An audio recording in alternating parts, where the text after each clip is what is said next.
जय गोपीचन वल्लभा गिरिवरदारी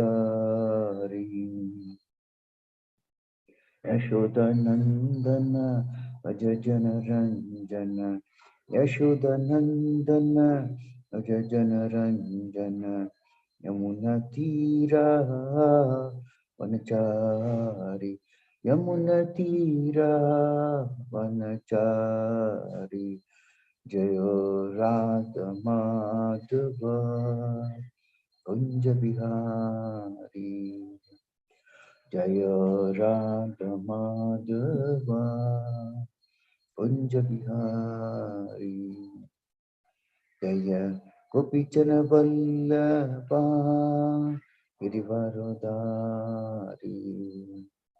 जय गोपीचन वल्लभा गिरिवरदारी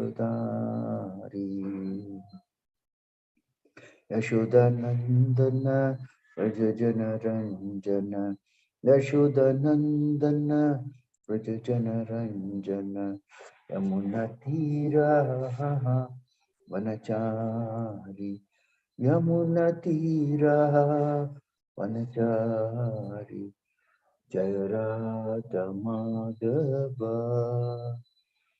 कुंज बिहारी हरे Krishna Krishna Krishna Hare Hare Hare Ram Ram Ram Hare Hare Hare Krishna Krishna Krishna Krishna Hare Hare Hare Ram Ram Ram Ram Hare Hare Hare Krishna Krishna Krishna Krishna Hare Hare Hare Ram Ram Ram Ram Hare Hare Hare Krishna Krishna Krishna Krishna Hare Hare Hare Ram Ram Ram Ram Hare Hare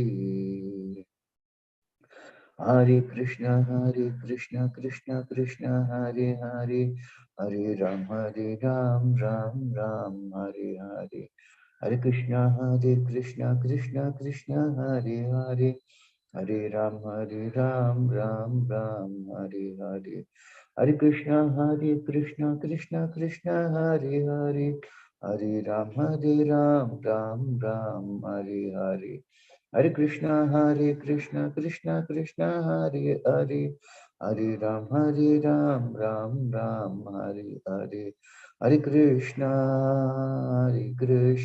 Krishna Hare Hare Hare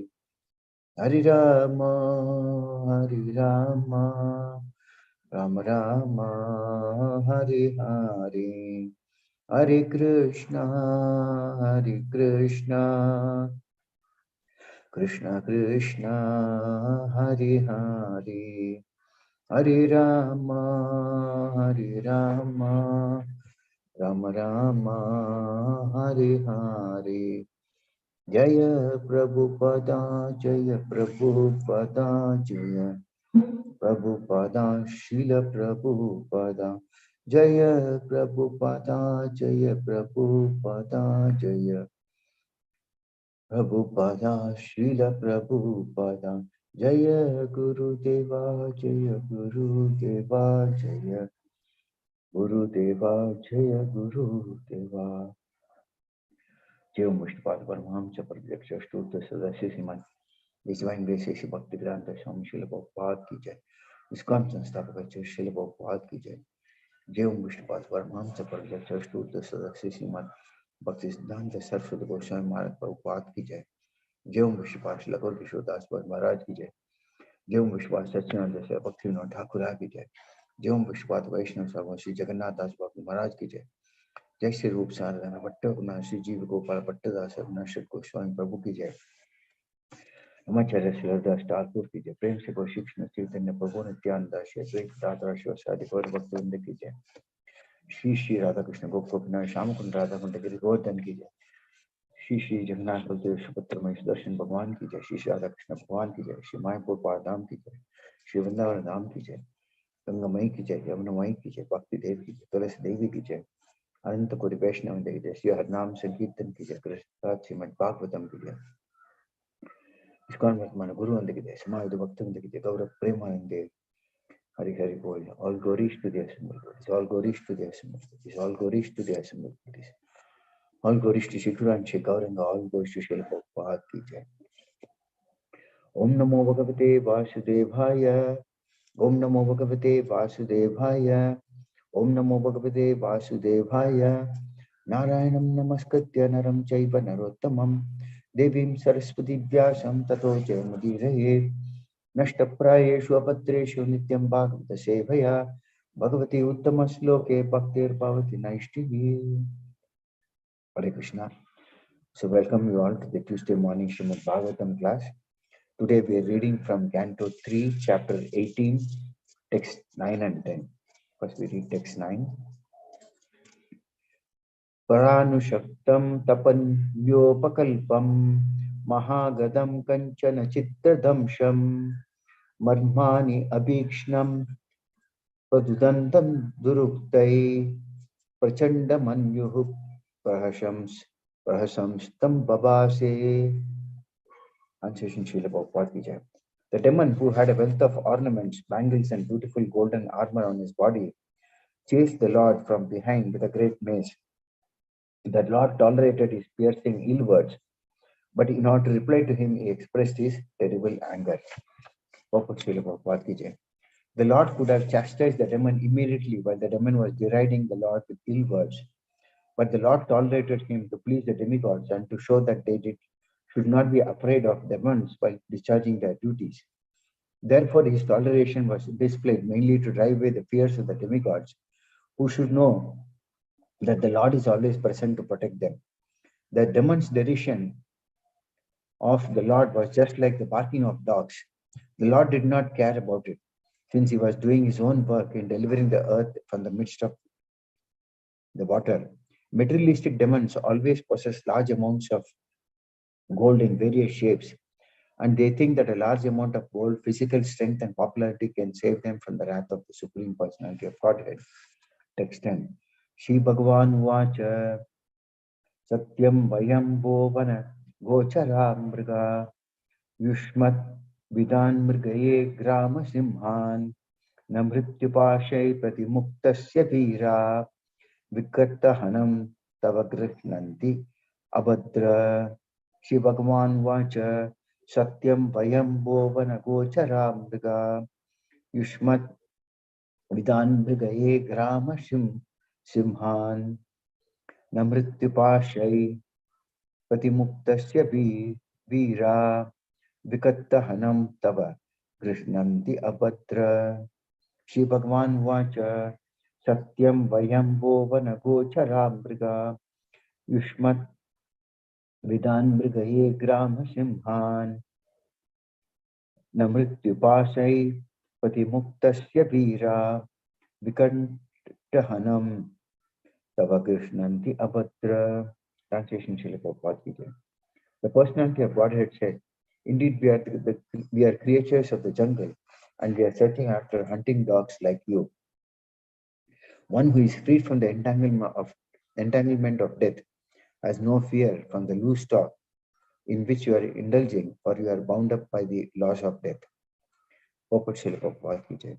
Demons and atheistic persons can go on insulting the Supreme Personality of Godhead, but they forget that they are subjected to the laws of birth and death. They think that simply by decrying the existence of the Supreme Lord or defying his stringent laws of nature, one can be freed from the clutches of birth and death. In Bhagavad Gita, it is said that simply by understanding the transcendental nature of God, one can go back home, back to Godhead. But demons and atheistic persons do not try to understand the nature of the Supreme Lord, Therefore, they remain the entanglement of birth and death. Om Agyanatimirandasya Ananjan Shalakaya Chakshurmritam Mena Tasmai Sri Gurave Namaha Shri Chaitanya Manobhishtam Sthapitam Ena Bhutale Swayam Rupakatamahyam Tadati Swapadantikam Vandeham Shri Guru Shri Davatakamalam Shri Guru Vaishnavamscha Shri Rupam Sagrajatam Sarvana Raghunathantikam Tam Sajivam Satvaitam Savadutam Parijana Saitam Krishna Chaitanya Devam Shri Radha Krishna Padan Saganalita Shri Vishakhanditamscha He Krishna Karuna Santo Sindhu Dinabandho Jagatpate Gopesha Gopika Kanta Radha Kanta Namostute Taptakanchana Gaurangi Radhe Vrindavaneshwari Ushabhanuste Devi Panamami Haripriya Vancha Kalpatarupesha Kvasnirupya Vacha Patitana Pavnebhyo Vaishnavebhyo Namo Namaha Jai Shri Krishna Chaitanya Prabhu Nityananda Shri Advaita Gadadhara Shivasadi Gauri Bhaktivinoda Hare Krishna Krishna Krishna Hare Hare Hare Rama Rama Rama Hare Hare Moham Karoti Vachalam Pankam Nande Tekrinas Kapat Mahamad Deshi Gurum Nityananda Paramananda Shri Chaitanya Vishnu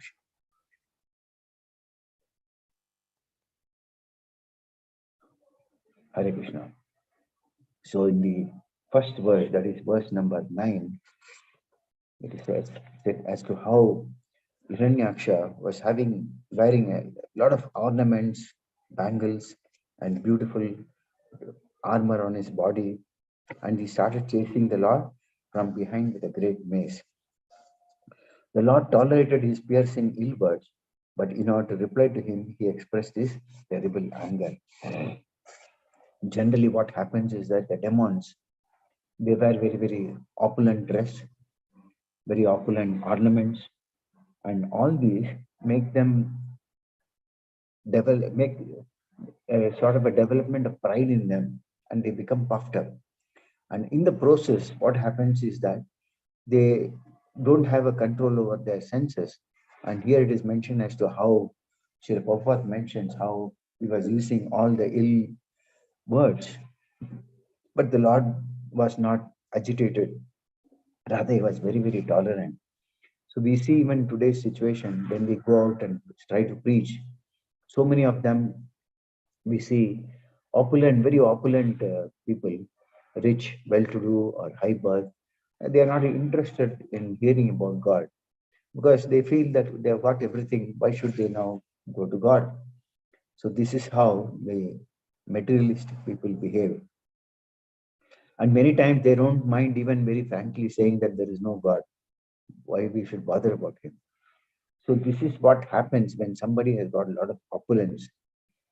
Now, if you actually see, the opulence of these demons are nothing compared to the opulence which Krishna has got. Krishna is the creator of the entire manifestation, both material as well as spiritual. And one of his prayers, Sri Vilyamangala Takula says in Krishna Karnamrita, he addresses Krishna. He says, "My dear Lord, what can I say about the opulence of your Vrindavana? Simply the ornaments on the legs of the damsels of Vrindavana are more than Chintamani, and their dresses are as good as heavenly Parijata flowers. And the cows exactly resemble the Suravi cows in the transcendental abode. Therefore, your opulence is just like an ocean that no one can measure." So we cannot measure the opulence that Lord has got. But the Lord here need not exhibit all the opulences. But Shastras explain how he is full in all his opulences. So the Lord tolerated all the bad words or ill words that the demon Hiranyaksha used against the Lord. But the Lord tolerated. So it is mentioned in the purport how the Lord wanted to show the demigods that the demons' derision of the Lord was just like the dogs barking, that they should not fear this demon. The demigods are always afraid of the demons. And you see, when we walk on the road, we'll find so many dogs barking. But we just go on wherever we want to go. That's all. We're not bothered about these dogs. So this is how Srila Prabhupada mentions that the demigods were always afraid of the demons. And the Lord wanted to show them that they don't have to worry, but rather they go on their path, performing their duties. So we see that Srila Prabhupada actually gives an example how a small fire, if it is there, see for example, a fire from a candle, it can be extinguished by even a small breeze, but the fire of the sun is such that the even a big hurricane cannot move the sun from its position. So the sun is great, whereas a small candle fire is very, very small, which is not very great. So Srila Prabhupada explains that we can go through many, many provoking situations which can either make us agitated and we can become a victim, or we can be a master of the situation by tolerating such situations. So Prabhupada actually defines tolerance is an ability to pass through difficult situations, even if we are offended. Many times we see that devotees, karmis do that normally, but even devotees might not respect or they might offend us, by which we might feel offended. But the Srila Prabhupada defined that tolerance is something that one should go through the circumstance without being agitated. Bhagavad Gita, the Lord himself says about how lust turns to wrath and leads to destruction. That is that which is aimed at sense gratification. So which is what is lust. So when lust is there, then it automatically leads to anger, and anger leads to destruction. We see many examples that are given in the Srimad Bhagavatam. In the first canto itself, we see the case of Parikshit Maharaj. Parikshit Maharaj was in the womb of his mother, and that is the time Ashwatthama tried his level best to kill the child in the womb. But his mother Uttara prayed for protection, and the Lord took no time to immediately come and protect the child in the womb. So Parikshit Maharaj had that fortune of seeing Krishna face to face, even when he was in the womb of his mother. And what happens is that he was a very great king, and during his reign, everybody all the citizens in the kingdom were all very, very happy. That is how a devotee of the Lord always rules his kingdom. And one day it is said that he was feeling very, very thirsty when he was in the jungle, and he wanted to drink little water. And he came to this hermitage of Samika Rishi. And at that time, this Rishi was meditating on the Lord, and Parikshit Maharaj asked for some little water. But Samika Rishi was actually meditating on the Lord, so he did not hear the plea of Parikshit Maharaj. He did not see Parikshit Maharaj also. Parikshit Maharaj got very, very irritated. And when he saw the house, when he was leaving the house of this Rishi, he saw a dead serpent. He mistook it to be a rope, and then he put it on the neck of Samika Rishi.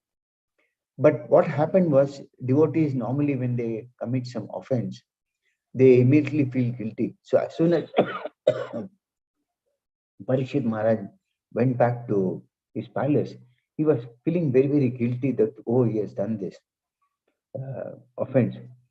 But what happens is that this Samika Rishi's son, his name was Shringi, and he thought that he was a great Brahmana because he was born of a Brahmana's family background, and he was actually, it is said that he was immature, and because of that he got puffed up thinking that he was the son of a great Brahmana, and he had some powers which Brahmanas have.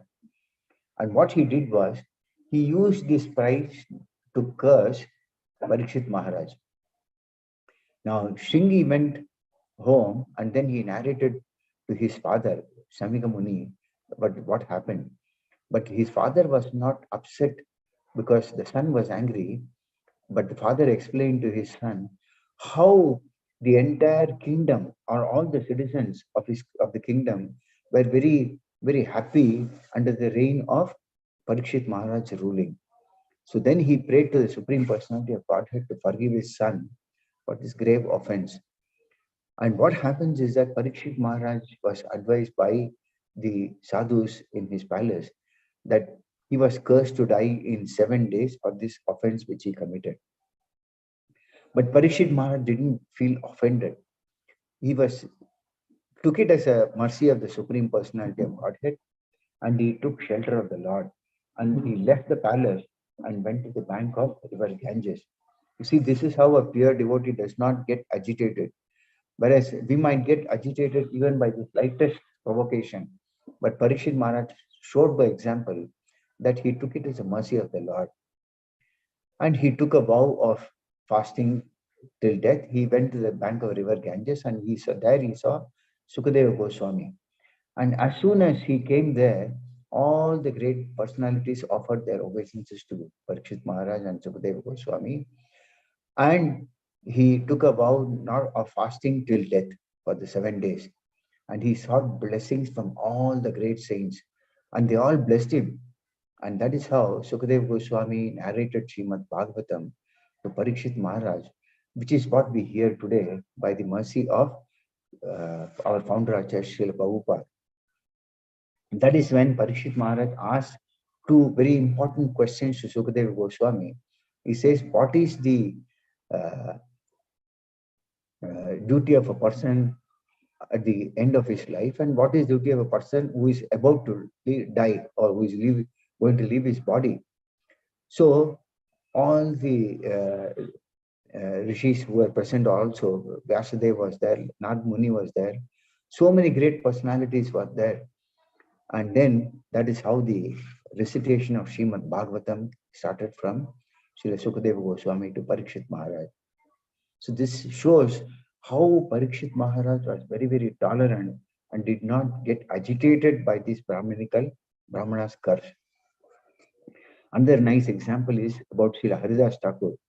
He was chanting for almost 22 hours a day, and the remaining 2 hours he would take his rest or take bath, whatever it is, that is all. We struggled to chant even the 16th round, but Haridas Thakur was an exemplary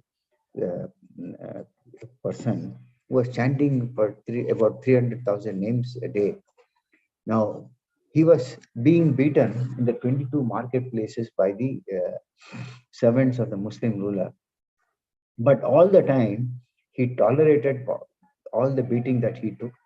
Not only that, it is said how that he was praying for the protection of those who are beating him. So that was his compassion and that was his humility.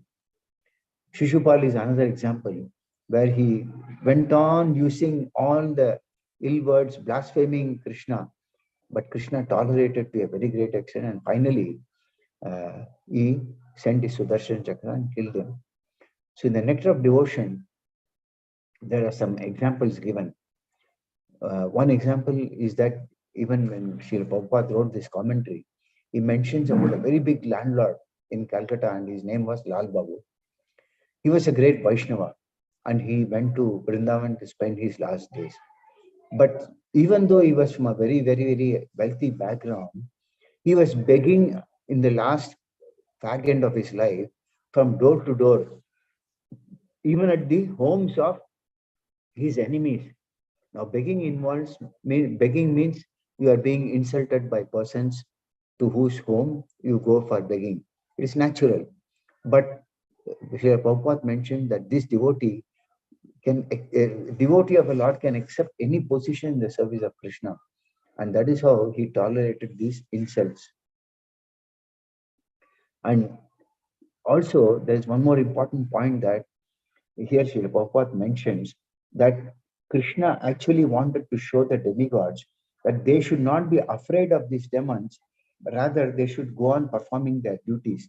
Now, Krishna himself was performing the duty of retrieving the earthly planet from beneath the water. So he did not show any reaction. So Krishna shows by example that even under such provocating situations, where he was using a lot of harsh words, the Lord was performing the duty of delivering the earth from under the ocean. So the point is that Srila Prabhupada mentions that another important point is that the demigod should know that the Lord is always there to protect them. There is a very nice verse which Srila Prabhupada always uses in his classes. Rake Krishna Mare Krishna Rake Ke. Krishna is the protector of all the surrendered souls. Now, uh, if Krishna wants to kill somebody, no one can protect that soul, that person. And if Krishna wants to protect somebody, Krishna wants to protect someone, nobody can kill that person.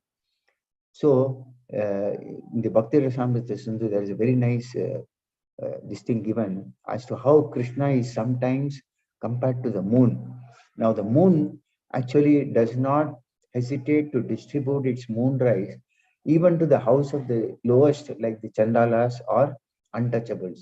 So, Krishna is like that compared to the moon, who does not hesitate to protect his devotees under any circumstances. Example is of Gajendra. Gajendra was an elephant, and elephants are supposed to be very strong in the land, whereas the crocodile is supposed to be very strong in the water. And this Gajendra went with a herd of elephants inside the water, and somehow the crocodile managed to catch hold of his one leg and hold it in his mouth. Now, there was a long battle going on between Gajendra and the crocodile, and Gajendra started becoming weak. And finally, at the point when he realized, yes, he is now about to lose his life, that is when he remembered some of the prayers to the Lord. He lifted a lotus flower, raised it, offered to the Lord, and offered some nice, beautiful prayers, which are called the Gajendra Moksham. The point is that when a person is put into difficulty, that is when he takes shelter of the Lord. Whereas real devotional service is something that one should always take shelter of the Lord at all times. Another nice example is given where Bhishma Deva was recollecting when he was at the final stages of his life, giving up his life. He was recollecting as to how Krishna protected Arjuna even at the cost of breaking his own promise. Krishna took a vow that he would not touch a weapon to help either side, he would be neutral. But although Krishna was Arjuna's charioteer, he had promised that he would not help Arjuna by using any weapons. But one day, Bhishma Deva, he wanted to nullify Krishna's promise. So what he did was, he exhibited his fighting so very magnificently against Arjuna that Arjuna was helpless. At that time, Krishna was obliged to get down from his chariot. And Krishna took up a broken chariot wheel and he ran towards grandfather Bhishma, just like a lion runs towards an elephant to kill it. So this is how Krishna was very, very angry at Bhishma to protect Arjuna. So Bhishma Dev remembered this sin and he later on praised Krishna for his favoritism that he showed towards his devotee Arjuna, even at the cost of breaking his own promise. That means there was a Krishna has given a promise in Bhagavad Gita that his devotee will never be vanquished. So a sincere devotee who is always engaged in the transcendental loving service of the Lord should know for certain that Krishna will never break this promise. He will always protect his devotees in every circumstance. And the demigods are all devotees of the Lord. So Krishna wanted to show that they did not fear in the process of performing their duty, rather they should be seeking shelter from the Supreme Lord who is always there to protect them. The Lord also says that his devotees are never vanquished under any circumstances. It is said that, in this Govardhan Leela pastime, Indra actually stopped worship of this thing by Nanda Maharaj. So he started pouring heavy thunderclouds and storms and all these things. But Krishna lifted the Govardhan hill. At that time, Indra became very, very angry. And it is said that he prayed to Krishna because Krishna protected all the Vrajavasis, the citizens, animals of Vrindavana, by lifting this Govardhan hill. And he protected just like an umbrella. So Indra then, after the incident was over, he prays to Krishna, he surrendered to Krishna, and then in his prayers, he says, by your lifting Govardhan hill, and protecting the citizens of Vrindavana, you have kept your promise that your devotees are never to be vanquished. That means Krishna protects his devotees at under any circumstances, even if it comes to breaking his own promise. Now, question might come, who gets this protection? But in the Bhagavad Gita, it is mentioned that as soon as a person surrenders to the lotus feet of Sri Krishna, Krishna takes charge of him and gives a guarantee of protection from all sinful reactions. Krishna says to Arjuna, Sarva Dharman Parityajya Mamekam Sharanam Praja Aham Tvam Sarva Papebhyo Mokshayishyami Masujaha. So one who has surrendered, which is called self-surrender or Atma Nivedana, does not have to worry about his protection because the Lord is always there to protect him. So the self is sometimes considered as the soul, sometimes as the body or the mind. But this Atma Nivedanam is a stage where it's a full surrender, which means not one surrenders not only the soul, but his mind, body, everything in the service of the Lord. Srila Bhaktivinoda Thakur has sung a very nice song in which he says, while offering himself as a fully surrendered soul, he said, my mind, my household affairs, my body, whatever is in my possession, my dear Lord, I offer to you for your service. Now you can do with them as you like. That means Sri Bhaktivinoda Thakur says, whatever I have, everything belongs to you. You may do whatever you feel as you like. Then he says, you are the supreme possessor of everything. So if you like, you can kill me, or even if you like, you can give me protection. And all authority belongs to you. I have nothing to claim as my own. So this is what is called a total surrender. Sri Bhaktivinoda Thakur does not claim anything to be of his own. He has given everything to the Lord, and he says, okay, you can kill me or even protect me whatever way you like. There is a similar prayer about Sri Yamunacharya. In his prayers to the Lord, he says, my dear Lord, I may be living within somebody as a human being or as a demigod, but whatever mode of life, I do not mind because these bodies are simply byproducts of the three modes of material nature. And I, who am in possession of these bodies, I am surrendering myself unto you. So here again we see Yamunacharya, this is a similar prayer where he is surrendering everything, whatever he has got, to the Supreme Lord. That is what is called Atma Nivedanam, or the final stage of the 9 processes of devotional service, that is Shravanam, Kirtanam, Vishnu Smaranam, Padasevanam, Archanam, Vandanam, Dasyam, Shakyam, Atma Nivedanam. So there is another quote where a devotee says, my dear Lord, as a souled animal has no need to think about his maintenance and sustenance. So because I have given up my body and soul unto you, I'm no longer concerned with my maintenance and sustenance. In other words, he says that I'm already sold to you. I'm just like a sold animal, and I don't have to worry now about my maintenance or sustenance because everything I've given everything what I have to you. In other words, one who has surrendered himself should not bother about his family or personal maintenance or sustenance.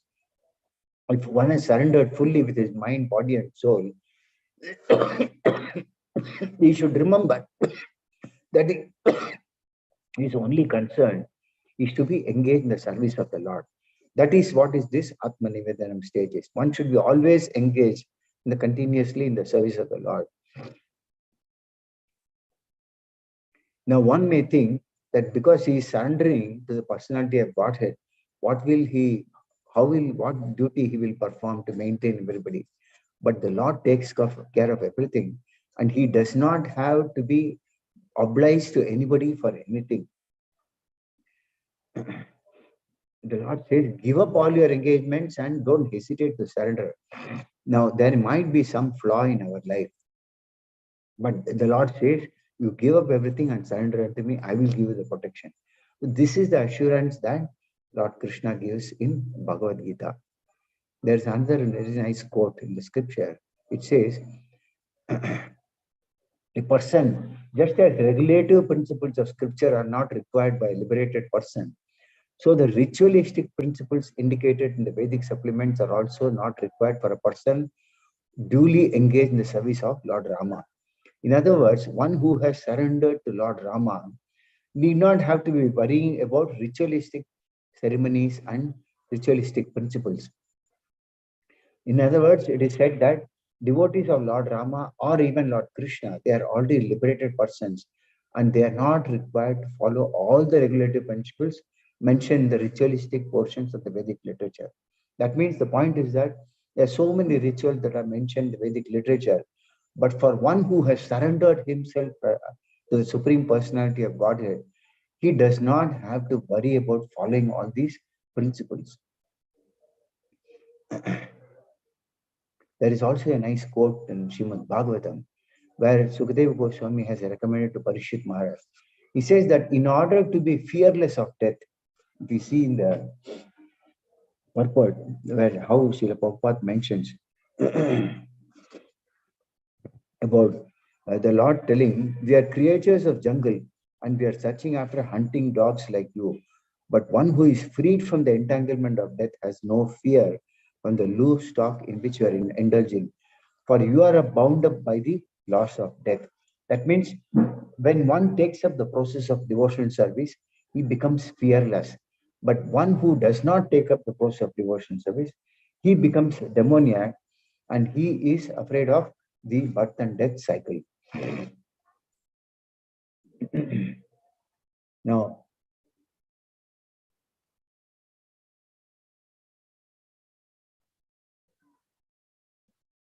suppose one does not take to the process of uh, uh, Krishna consciousness, then he'll be thrown into the cycle of birth and death involving 8,400,000 pieces of life, and his spiritual identity will be lost.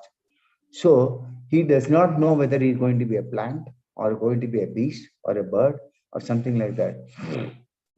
So the recommendation of Srila Rupa Goswami is that for reviving our Krishna consciousness, somehow or other, we should always apply our minds to Krishna very, very seriously, and thus then we can become fearless of death. Because we don't know after that what is our destination. We may go to heavenly planets, we may go to hellish planets, we might go back to the spiritual world because we are under the control of the laws of nature. So only Krishna, the Supreme Personality of Godhead, is the controller of the laws of nature. Therefore, if we take shelter of Krishna very seriously, we don't have to be afraid of being thrown back in the cycle of so many species of life. There is also a nice quote in Padma Purana which says, one should always remember Lord Vishnu. It is said that one has to meditate with his mind fixed upon Vishnu. And for that, one should always not forget him, but always remember him. And this stage is what is called a samadhi or trance. So one should reach this stage for him to become fearless from the cycle of birth and death. Now, here also there is a mention about how the Lord expressed his anger. Now, the Lord tolerated, but still at a later stage, the Lord expressed his anger on Hiranyaksha. Now, we might think, how can the Lord become angry? Now, Lord has got this quality of anger. Because of that only, we have got also anger. But the Lord's anger is different from our anger. Our anger is aroused by our achievement, non-achievement of our lusty desire. But the Lord does not have, Lord's anger is totally different. It's transcendental. Because the Lord is absolute, his anger or his blessings, they are all the same. There is no difference. So even if Krishna gets angry on somebody, he's actually blessing that soul. So there is a mention as to how Krishna once got angry at Kalevana and he wrote a letter. Krishna wrote in that letter, Krishna told Kalevana that he should immediately go and find some dark well for his residence because there was a black snake named Krishna who was very eager to devour all such sinful frogs. In other words, Krishna reminded that he was like a snake who can devour all these sinful frogs like Kalevana. Sorry. So Krishna reminded Kalevana that he could turn all the universes to ashes just by looking at them. Krishna doesn't have to even light a match to ignite fire. Even by looking at the universes, he can burn all the universes to ashes. So from this, we might think, how is it that Krishna can be envious? How can he be angry? But this is accepted as a great characteristic of Krishna because it is transcendental. So even sometimes we might think these to be undesirable traits. Yes, these traits are undesirable in us, but the Lord's traits are not undesirable. They are because He is using it in devotional service. Similarly, if we are able to utilize these traits in Lord's service, then that also becomes transcendental.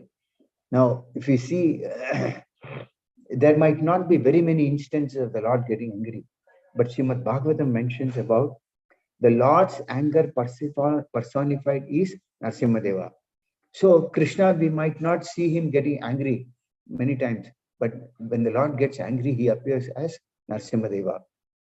And actually in the 7th canto, it is mentioned how when the Lord came to protect Prahlad Maharaj, and he asked whether your Lord is present in this pillar also, and he said, show me. The demon Hiranyakashipu said, yeah, show me if he is existing in this pillar also.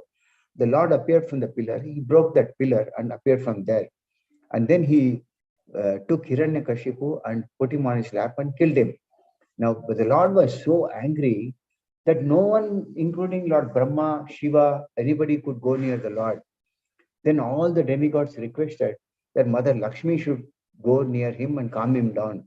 But she was also afraid of going near the Lord because she had never seen such a fearful form of the Lord before. Then Brahma approached Prahlad Maharaj. He says that you can go near the Lord because Prahlad Maharaj was fearless. So he went and offered his obeisance to the Lord, and immediately the Lord picked him up and placed his lotus hand on the head of Prahlad Maharaj. Prahlad Maharaj then offers very nice, beautiful prayers to the Lord. And one of the prayer he says, when the Lord wants to destroy the demons, he becomes angry and he assumes the form of Lord Shiva. This is a quote from the 10th canto. So the point is that the Lord's anger is transcendental. We find him similarly in the case of Hanuman. Hanuman was a great devotee of Lord Rama. He used his anger to burn Lanka.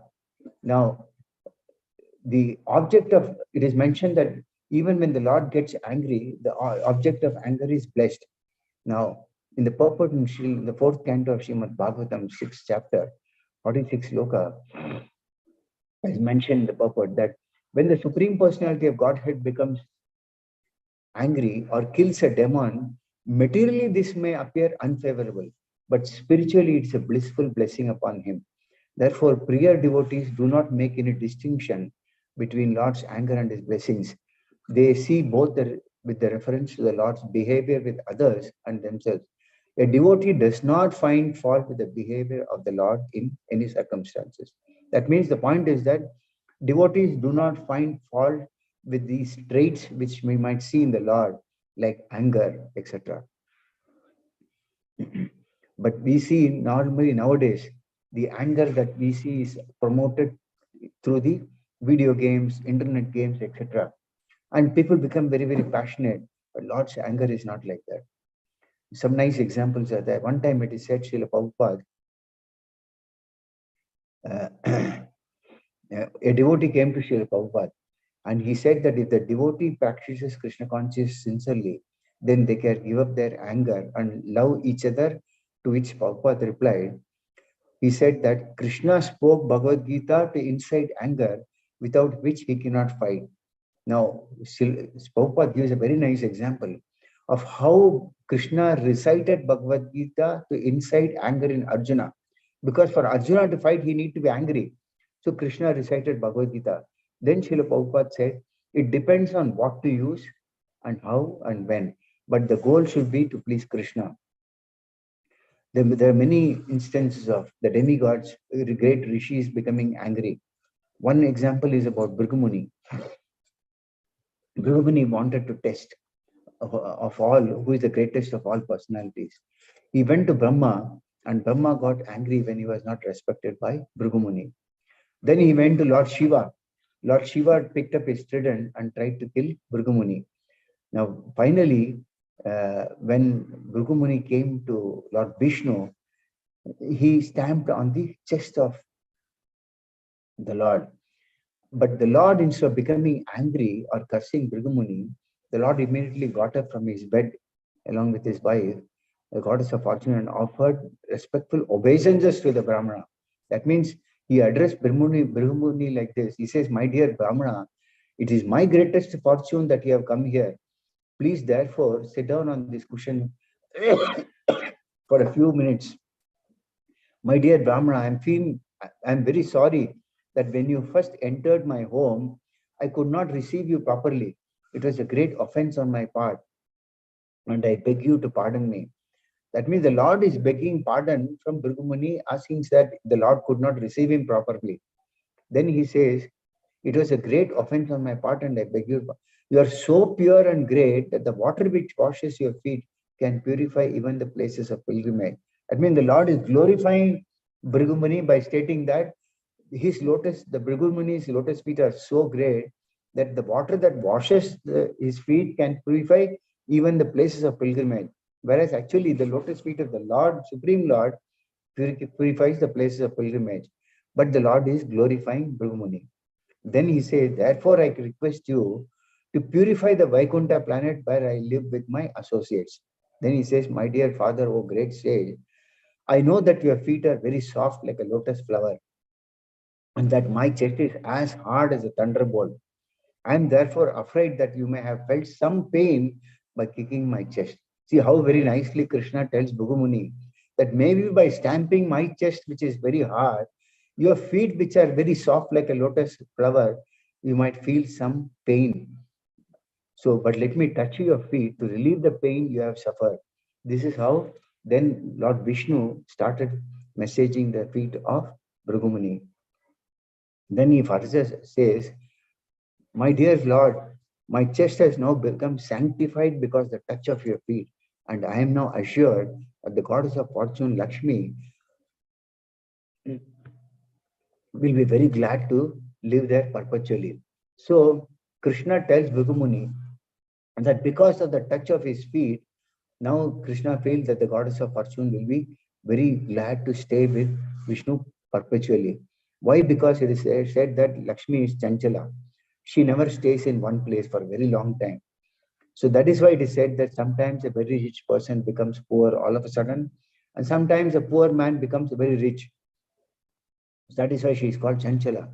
But because Lakshmi is famous as Chanchala, it is indicated that Lord Narayana indicated that she might not leave Lord Vishnu because his chest has been touched by the feet of Bhrigumuni and got sanctified. But Bhrigumuni could understand his position and that of the Lord, and he was surprised at the behavior of the Supreme Personality of Godhead. And because of this gratitude, his voice was choked up and he was unable to reply to the Lord by some nice words. It is said that tears were coming down from his eyes and he simply stood silently in front of the Lord. So the point is that devotees can use anything in the service of the Lord. So devotees also can get angry as much as the Lord, but pure devotees' anger is transcendental, just as the Lord's anger itself. Srila Bhaktisiddhanta Saraswati Thakura quotes that when one gets angry, he should direct that anger in himself. That way he will be able to control his anger. That means if you're in an angry mood, you should direct that anger on your own self. Then what happens is that your anger is controlled. Many more examples. That anger is required to bring a certain level of discipline. One time when Srila Prabhupada was in a preaching place, he was preaching. During the early days, there was a large gathering. and he was speaking on the process of self-realization. So one hippie stood up and said, has anyone seen the self? That is, has anyone seen the soul?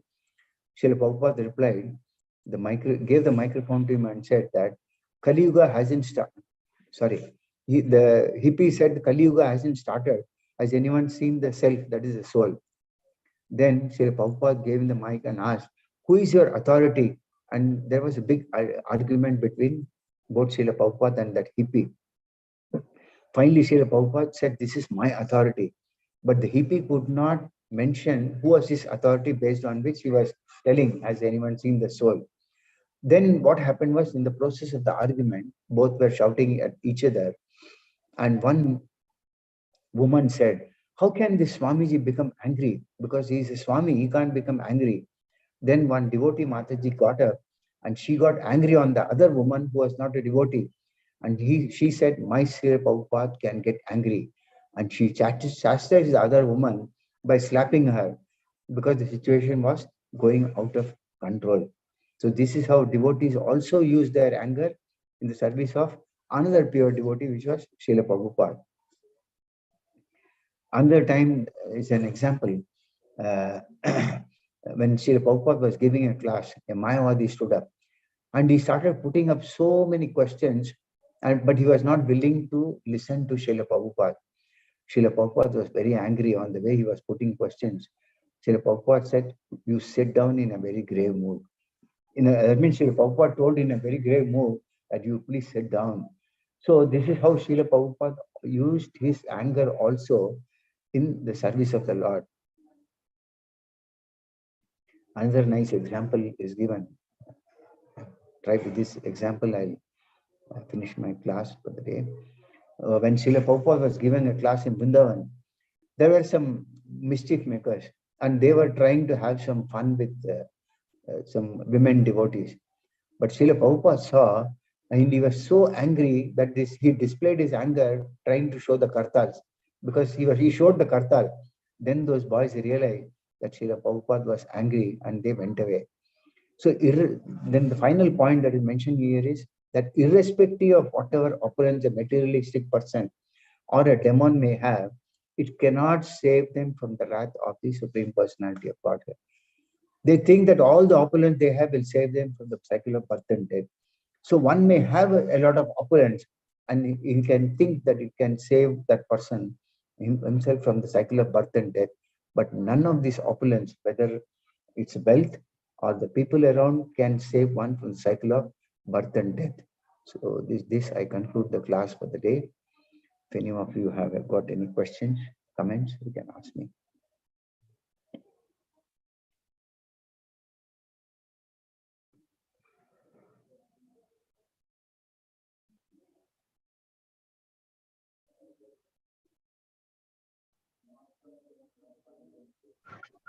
Hare Krishna Prabhu, Dandavat. Hare Krishna Prabhu, Dandavat Prabhu. Yeah, very wonderful class, Prabhuji. Prabhu, like as you mentioned in the class that one should be 24 hours in the service of the Krishna. Yes. So how exactly this is practically possible, Prabhuji? Can you please help me understand? One thing is there are actually three vital important points. One is that one should constantly chant or read. Always, this is one way of engaging in the service of the Lord. One should honor only prasadam, which many times even devotees may have difficulty. But the most important vital point is association with devotees who are always engaged in the service. We might, in the process of our work, be engaged with materialistic people. But what happens is that if you are in a position to do your work also, which is what is mentioned, Krishna says that he showed the demigods how a duty has to be performed, irrespective of whatever situation one is in. So even if one is as working in a company or whatever it may be, they should do that duty as a service to Krishna. One must understand that whatever he is able to do, even on a materialistic platform, cannot be done without the mercy of the Lord and the spiritual master.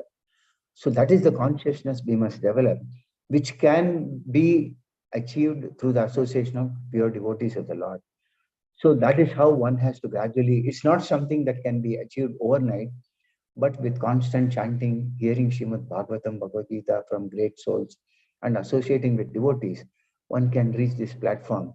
Then, of course, it depends on the individual how fast he achieves this.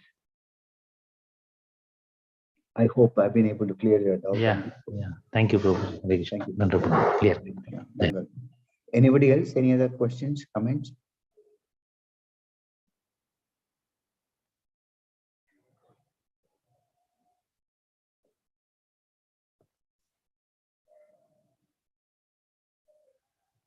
Hare Krishna.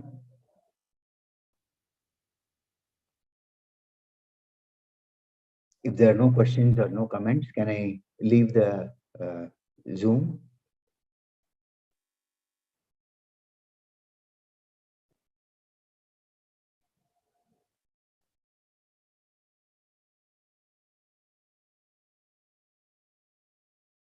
Prabhu, can I leave the Zoom?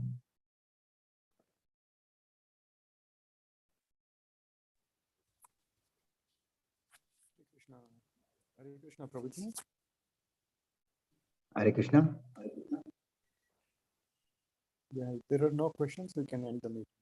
Okay, Prabhu. Thank you all very much. Srila Prabhupada ki jai.